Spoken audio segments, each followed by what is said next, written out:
Dr. Tracy Brower. Welcome to Thriving in the Age of Disruption podcast series. Thank you for getting up so early in the morning to do this recording with me. And I thought we could start off by having you introduce yourself to the listeners.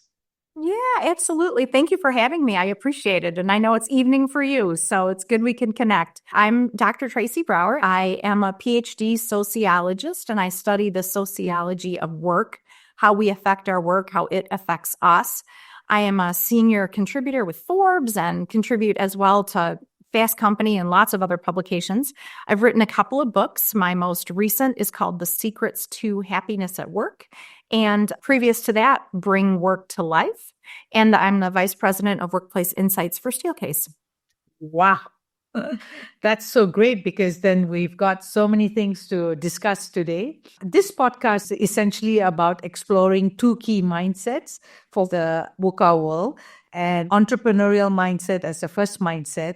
How I define entrepreneurial mindset as being resourceful, as in you're able to define the right problem, because a problem correctly defined is half solved.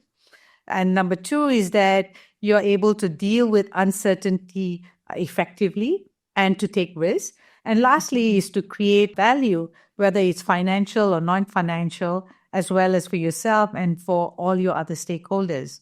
Tracy, you've been a corporate person and also in academia in your research. I wanted to explore with you the entrepreneurial mindset and how it's played out in your life. Yeah, I love your definition of entrepreneurial mindset. I just think it's energizing in terms of how we think about our ability to be resourceful and deal with uncertainty and take risk, for sure. I have been in academia, both in terms of getting my master's and PhD and then teaching. And I think the big thing for me is that it really has been about kind of reading the room, broadly speaking, understanding context, understanding what's happening, staying in touch with all of the information channels, and then being able to make sense of that, not just sensing, but sense making, and then being able to respond to it.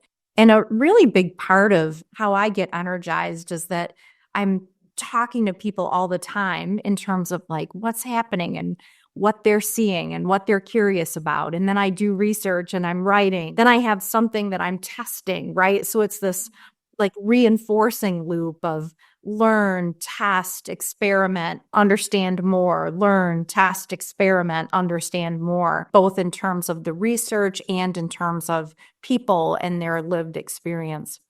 I really love how you brought forward the mantra learn, test, and explore towards writing, because you're writing about mega trends. I guess when you are researching a topic which is evolving constantly, you've got to figure out, is this the right hypothesis or is it something else? And what else do you see about this entrepreneurial mindset in your life on a day-to-day basis, like taking risks or managing uncertainty? I guess I see it day to day all the time. A critical trend right now is about well-being. Globally, people are struggling with depression, anxiety, with well-being. People are struggling with fear and distrust, according to lots of different studies.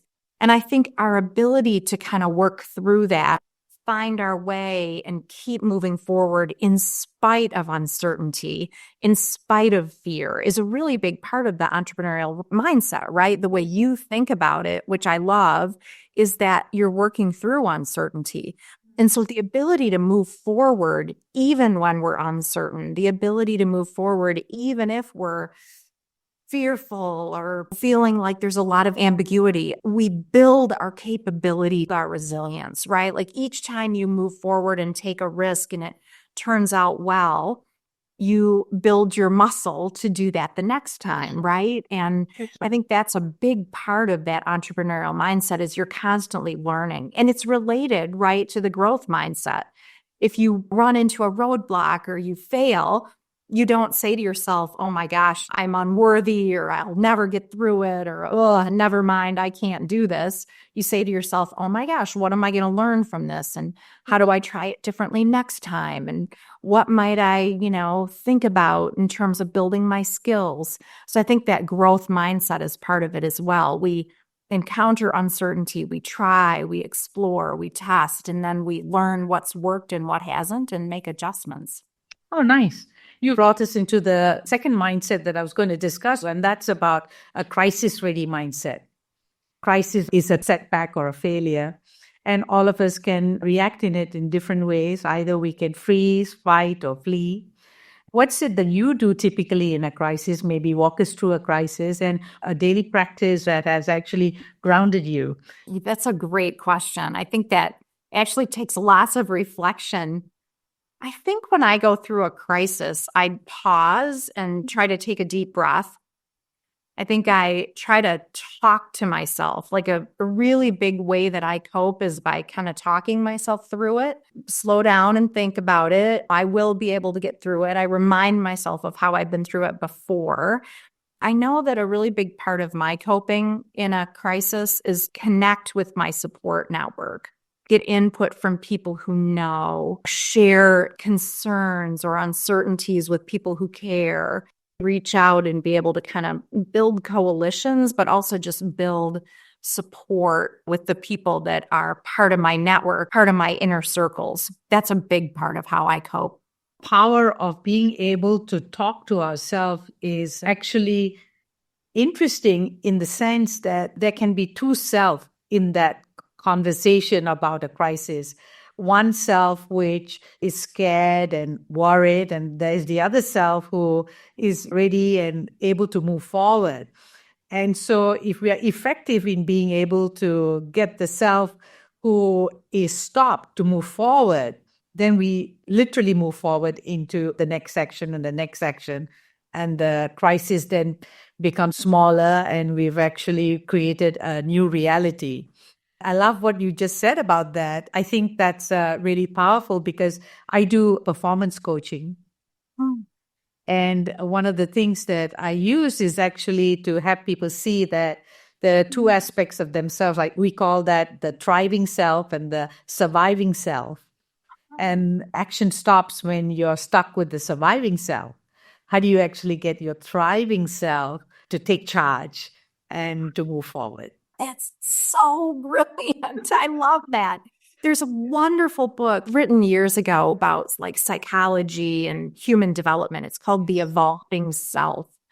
And it talks about how as we develop, both as children and then through our adulthood, the more we're able to kind of step outside of ourselves and take an objective viewpoint of what's going on, the better we're able to kind of manage ourselves and talk to ourselves and think about our thinking. So that rings true in terms of what you're talking about. And years ago, there was the organization development expert, Peter Senge, Yes. and he talked about learning organizations, right? And he talked about double loop learning, which was when you're thinking about your thinking and you're able to kind of step outside yourself and all of that. So I love that. I think it's really, really good coping. The other thing, I think when we're going through crisis, we get kind of blinders on, right? Which is an instinctual response. We literally have less peripheral vision, physiologically speaking, because we're chasing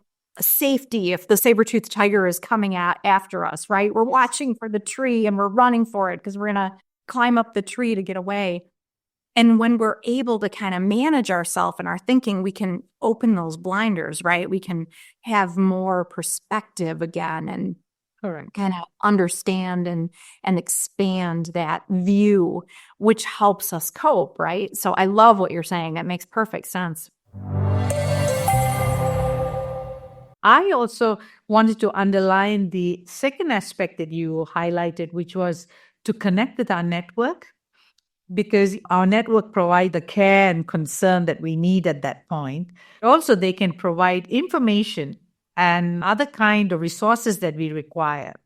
So being able to share our vulnerability is an important piece of this navigating any kind of crisis. Yeah, it's such a great point. There's some really interesting research on our support networks that I just think is fascinating to just reflect on. It's helpful if we have support networks of people who support us in different ways, but we feel even more supported when our support network people know each other. Isn't that interesting? Like I Really? might have a neighbor or a coworker or a, friend from my volunteer agency who are helping me. Yes. But when they all know each other and are part of the same network, that helps even more.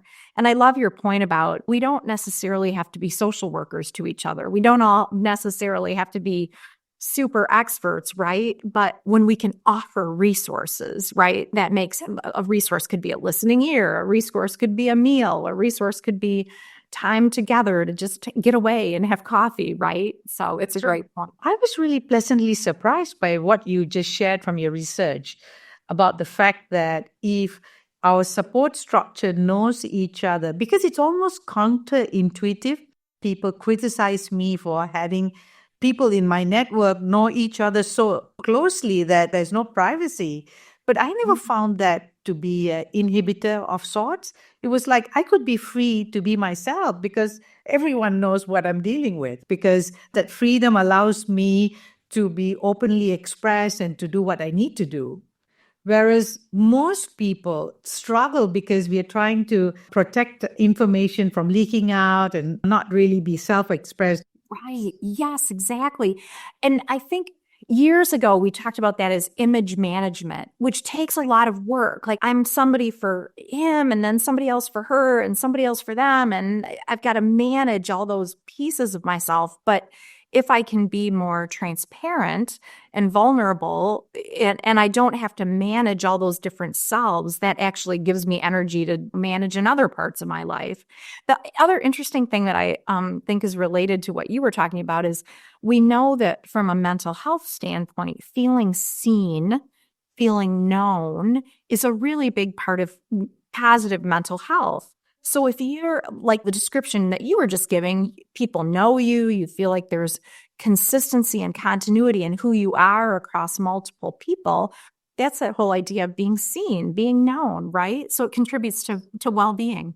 That was a pretty profound discussion then.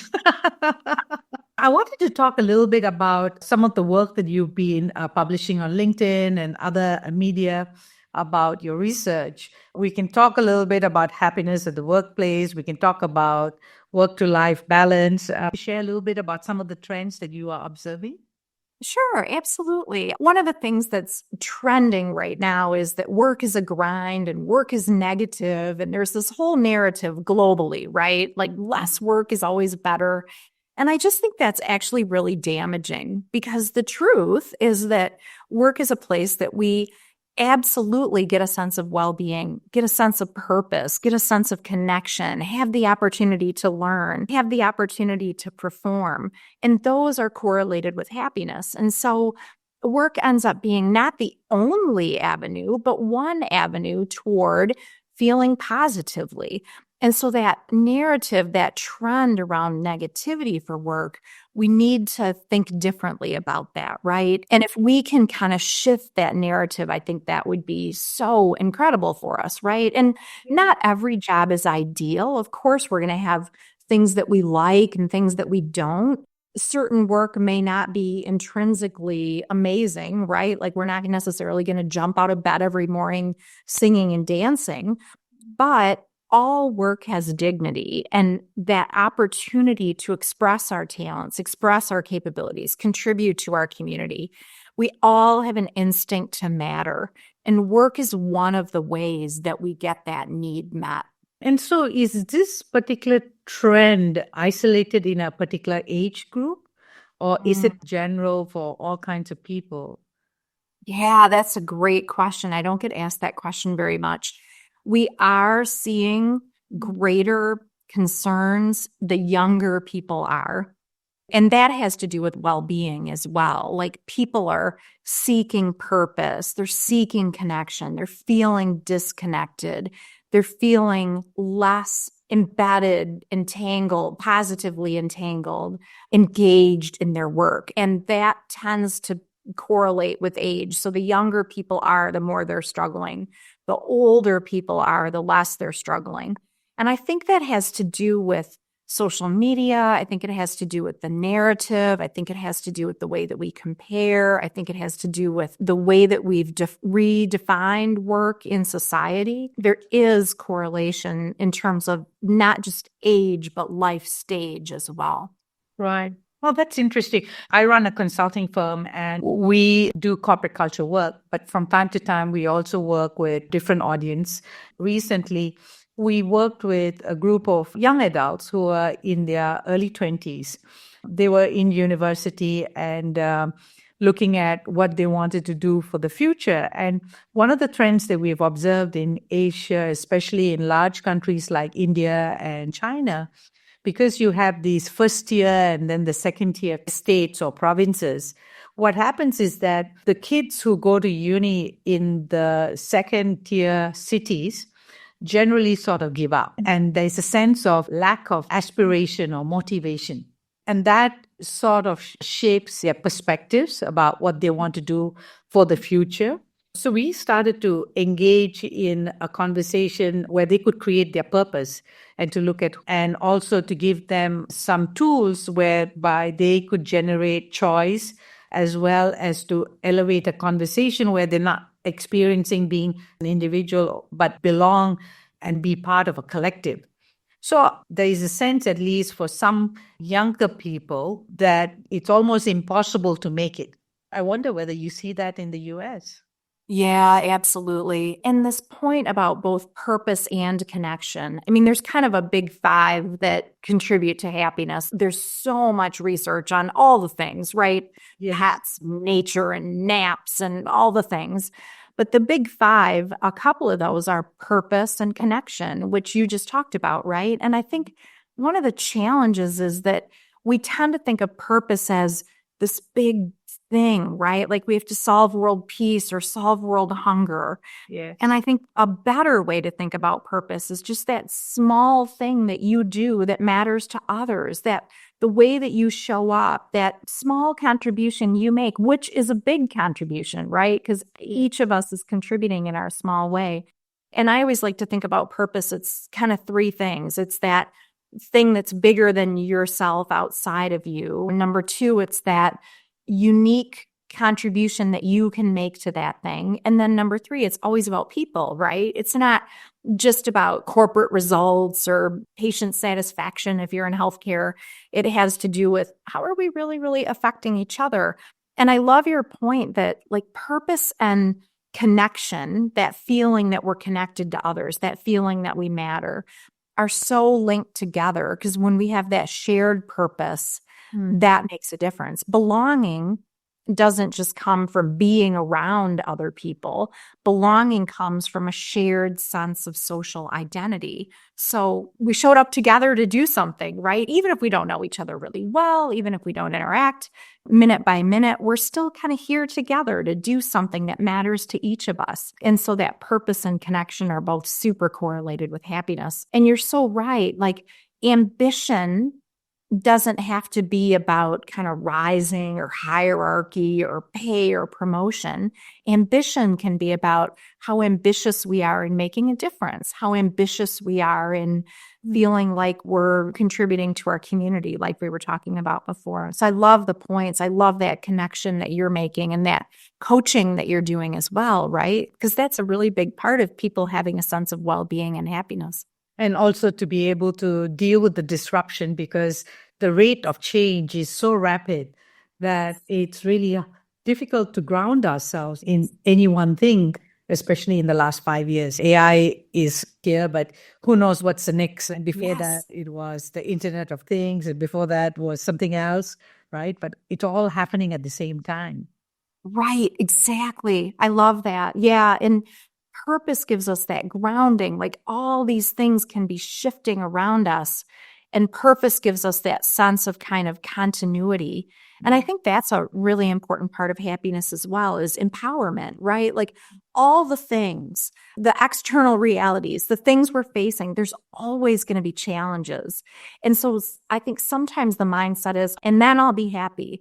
But in reality, we can create the conditions for happiness, reminding ourselves of our purpose, leaning in and investing in relationships.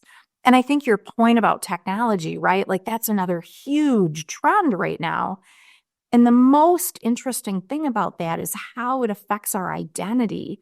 Because if I've been delivering certain value through my work and now all of a sudden parts of that are going to change, that makes a difference in how I think about my contribution and therefore how I think about myself. And so I think we need to remind ourselves of those key kind of human elements: curiosity, creativity, connection, right?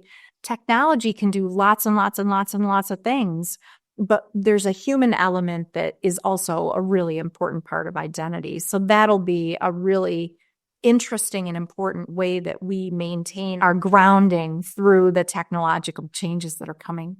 And what about trends in the area of working from home? What do you see there? Absolutely. The research suggests that hybrid is here to stay. There was a brilliant piece of research that was done by Stanford and the University of Chicago in conjunction, and it looked at remote work over decades. And remote work has been going on literally for decades. And then, of course, through the pandemic, that trend accelerated and got amplified. So it's absolutely here to stay, this working from home, working remote. But I also absolutely believe, and the research suggests, that there will still be a place for face-to-face work. There will still be a place for presence together in an office, presence together in a workplace, whether that be a learning or healing or, work environment. Yeah. Because there are certain things that are better together, like collaboration, like working on something urgent, like solving problems, performance benefits when we are together face to face, engagement benefits, productivity and satisfaction benefit. There's so much research on that. And I think there's also a human component as well. Like there's the concept of collective effervescence, right? From Durkheim, who was a classic sociologist. And we pick up energy from others and we feel good about like working when we're together and feeling that emotional contagion. So there's wonderful benefits to working remote. It's 5:00 in the morning here. And so I'm in my home office at the moment. But there's also wonderful benefits to us being present together. And so I think we're going to continue to see both. I think it's going to continue to be a both and. I particularly feel that when it comes to creativity, presence is going to be important because as human beings, we spark off each other, and just having that connection allows that. And I'm particularly interested to see how companies will create the next way forward of ensuring the culture of the organization is thriving, because it's easy when people are together. But then how do you actually manage that when people are working remotely? And so I guess, like you said, you have to have a combination, a hybrid of sorts for that to continue. Yeah, for sure. And that cultural aspect is so critical, right? Because that's our center of gravity. That's our meaning in terms of why we would work for one company up over another. Otherwise, if we're just working from home and turning the crank, that's transactional. I can do that for anybody. So retention is challenged and engagement is challenged. But culture is that center of gravity that really motivates us to work for this company, this particular company, right? Because we feel a sense of ourselves and we have a shared sense of behaviors and values and norms that we feel, right? I have a colleague who brilliantly says, a strong culture is when I see myself in you and you see yourself in me. Oh, wow. Isn't that great? It's that like identity piece, because companies can have really different cultures, of course. And so we need to feel that grounding, that connection with culture in terms of how we fit. That's true. I'm going to move on to a new topic, and that's about spirituality. So what's spirituality for you? Where are you in your spiritual journey? That's a big question as well. Your questions are wonderful. For me, spirituality is kind of thinking about that bigger picture and thinking about how we're connected, kind of thinking about how our actions are connected to others, how our actions are connected kind of at a universal level. And I think the spiritual journey is one that we're kind of always on, right? Like we never arrive. We need to be developing ourselves constantly, both in terms of how we can be our best selves within the community and make a contribution to community. That's a really big part of that spiritual journey. And I think curiosity is a critical part of a spiritual journey as well, right? We're curious about ourselves, looking inward. We're curious about others. We're curious about kind of something that's bigger and broader and how we fit, how we're part of that whole. I really love how you decoded it in the sense that it's almost like the sense making of who are we and how are we connected to this universe. Yes, it's a journey and not a destination, but really the point about curiosity, right? Being curious to look inwards, being curious to look and see and appreciate others and the diversity outside. I think that's amazing. One of the things that I can get in our way is that our perspectives can be limited by the information that we have available to us, right? Algorithms work too well. And so we're presented with information that we already agree with. And so I think that curiosity, that expanding our view is a really, really important part of that journey. And it may be harder today, given our information channels, given our access. And so when we're able to get out of ourselves and expand that perspective, I think that's a really important one. That is related to that trend around technology too, right? Like getting into nature, experiencing a sense of awe, understanding our connection with others instead of our distance from others or our separation from others. Those are really important parts of, I think, that spiritual journey and that we need to continue to be intentional about. In some ways, you sort of circle back to how a crisis can be an opportunity because often when we are so busy, we don't take the time to reflect so that we can really be open to a new perspective. But when a crisis happens, because we've got to deal with it, we are forced to at least consider a new perspective or a new view. But then how can we train ourselves to be constantly open to new views?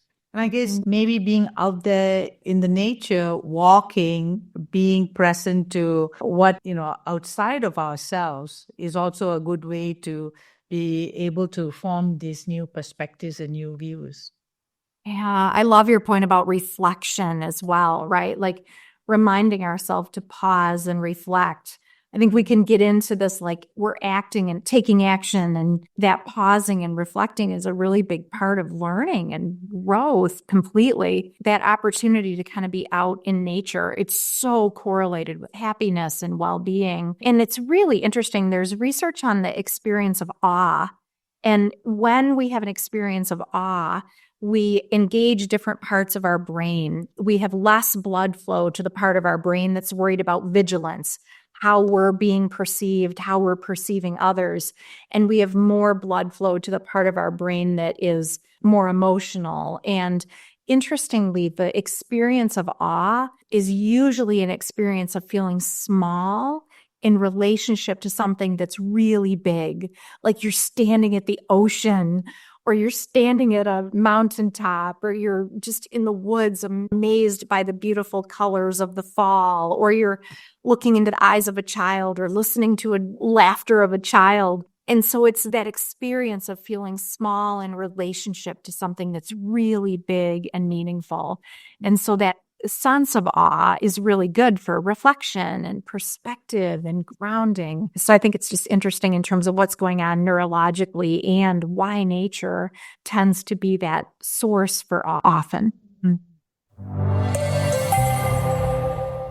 So on a related note, do you think it's possible to live a simple life? And what's a simple life for you? That's another one we have to constantly be managing, right? It's so easy to add and add and add. Actually, I did an article on this not too long ago that our human preference, our human instinct when we're trying to create great experiences is to add and add and add, right? We add courses to the meal. We add flavors to the dish. Like airports have added TVs and music, and like you board on whatever airline it is, and there's music while you're boarding. And so the instinct is to add.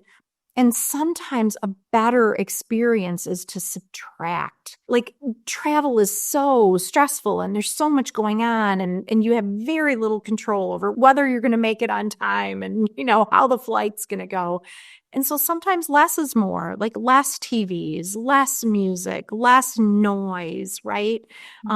Sometimes the best dishes are the ones with the most simple flavors. And so I think that idea of how do we simplify? And I think we need to constantly be thinking about it because there's so much coming at us. And overwhelm is part of that as well. Overwhelm is not just the amount of information coming at us, but the frequency of information, the fact that most of it is perceived as breaking or headline, lots of bad news, like statistically bad news is coming at us more frequently than ever before. And it tends to be viral and triggering, and it tends to stick in our memory longer. The other thing about overwhelm is that we have more questions about the legitimacy of information for good reason based on bots and negative actors in terms of the information systems. And so all of that tends to add complexity. And so our ability to kind of get away from devices, get away from information flow, turn off the TV, turn off the music, simplify even what we're experiencing physically actually is a really positive thing in terms of our well-being, but hard to do. That's right. I've been practicing doing regular fasting. Every 3 months, I'll do 1 or 2 days. Then I started to explore how could I do a fast where I don't use my handphone or I don't get on my social media. So it's like a detox, but a detox of the external noise that, like you said, could subtract and eliminate the distraction and the disruption that we experience on a moment-by-moment basis. That is such a great point. It is like fasting. I do fasting as well. I've been doing intermittent fasting for years and years. It's a good feeling when you're managing that. When you're fasting, you get this mental clarity, and that's a matter of preference. I know everybody's not necessarily in that same spot, but you're right. Like it could be a digital fast, a digital detox, even like just getting away and being alone, right? Kind of a moment to recenter with yourself. I love that connection to fasting. That makes so much sense.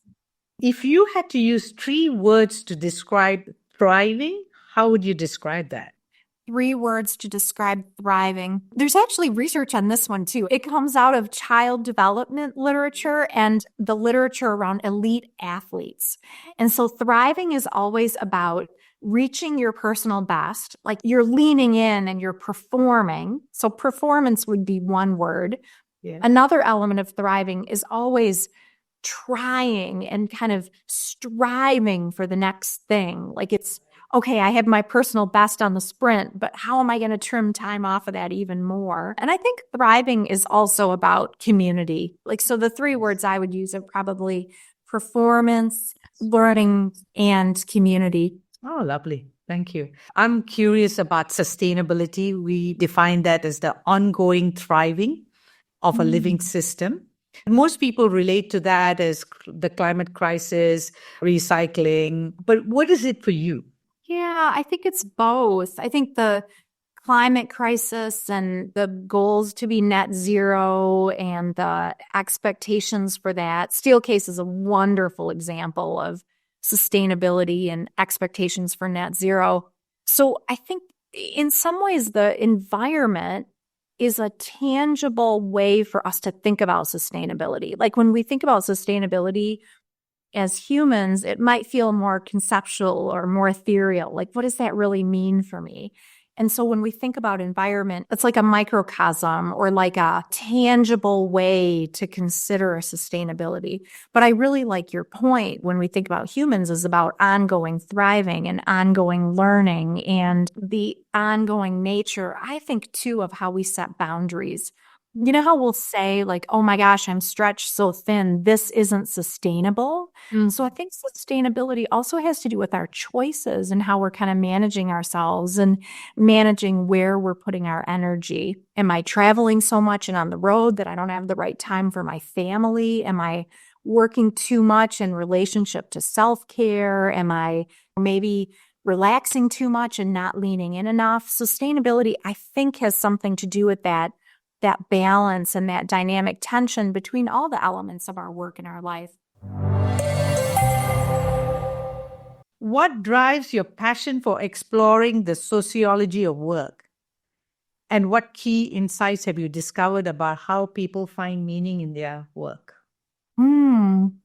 What drives my passion is, I think it's actually thinking about meaning and people. Like, how do we create better experiences for people? And how do we make sure that work is part of a positive narrative versus a negative narrative? I just see that we need to be better at that in terms of empowering people to have a positive view of work. And meaning comes from work when we see that we're making a contribution, but also it's positive when part of our identity comes from work. Like, of course, we want our identity to come from family and friends and volunteer and community, and dimensionality is better, like more points of sources of identity. But when work is a positive source of identity, that's a big deal in terms of meaning. And when we feel happiest at work, it's not just kind of a superficial experience. It's things like dedication. We feel dedicated to doing a great job. It's immersion. We lose track. It's almost like a flow state. We feel vitality. We're energized by our work. We want to put energy into our work, and we feel like it matters. Those are some of the things that I've discovered about the meaning of work in terms of identity, and then in terms of those characteristics of joy within work. Right. And I can get why you're also passionate about creating that positive relationship that people can have around work. Because we spend, almost 80% of our waking hours at work? Exactly. When we can create better experiences of work, we affect people so significantly. And there's evidence that there's spillover. Of course, we know when we're happier within work, we're happier outside of work.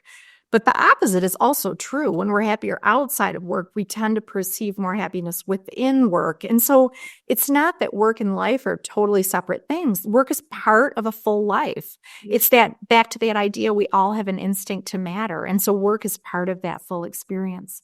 So as an author and sociologist, what motivates you to keep exploring and writing about the sociology of work and life? What keeps you curious about all this?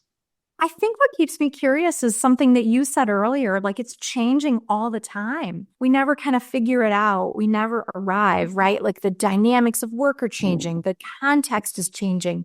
We're changing and growing. And so there's always something new. There's always brand new research, like the brand new research that I ran into recently on top performance, and the brand new research I ran into recently on productivity, and the brand new research I ran into recently about the relationship of hope versus mindfulness. Like I could go on and on. There's always something interesting, and because we're learning more and more all the time. I think that's what keeps me coming back.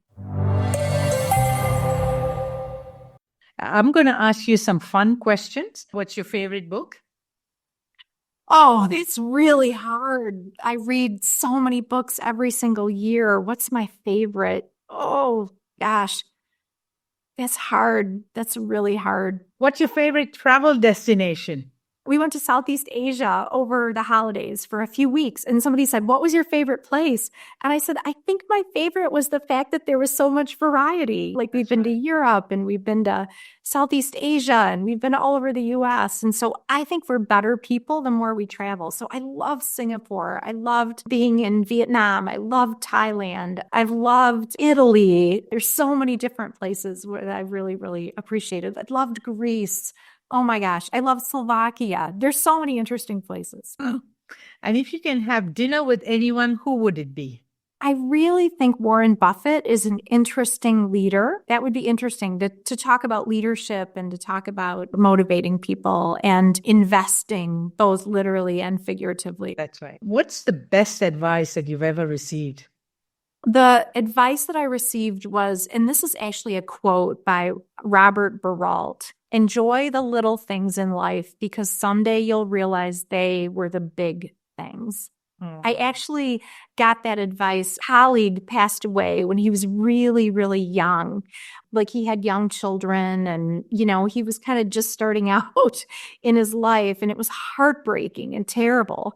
But that was one of the things that was shared at his memorial service. And I just thought it made so much sense. And so that's been really good advice.